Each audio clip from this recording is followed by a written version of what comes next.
As discussed in Lesson 1, when deciding whether to file charges against an individual claiming self-defense, the prosecutor is going to care about more than just who was shot and who did the shooting.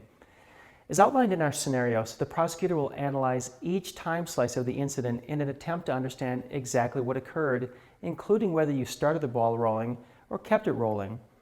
The prosecutor might also back up to the hours, days, and even years before the incident in an attempt to understand the entire story.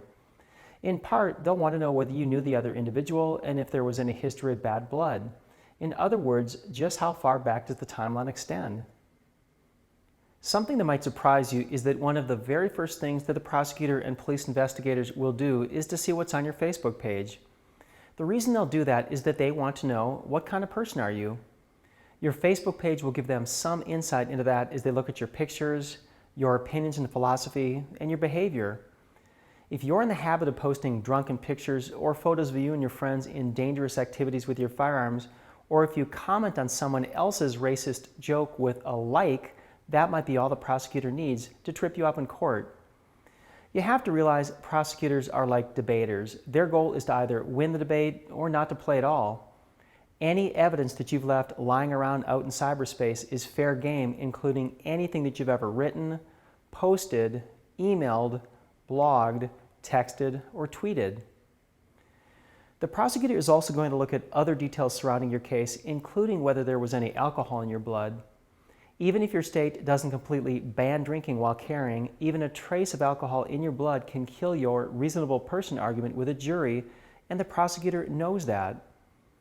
Finally, the prosecutor will also analyze whatever statements you made to the police and whatever was uncovered in a search of your person or your property. I'll have some more advice on that topic in Lesson 5. Based upon the answers to those questions, you may not be viewed as the innocent victim. You might be viewed as an active or equal participant, or even as a hot-headed bully that got the ball rolling, even if the ball got rolling months in advance. Now, here's the reality. In the end, it truly doesn't matter what really happened. What matters is what the prosecutor can get 12 people to believe. If your past behavior leads the jury to agree with the prosecutor's version of events, even an incident where you did everything right might result in your conviction, since your attacker will have his own story, which might include something like, "This crazy guy pulled a gun on me, so I had to pull my knife to defend myself."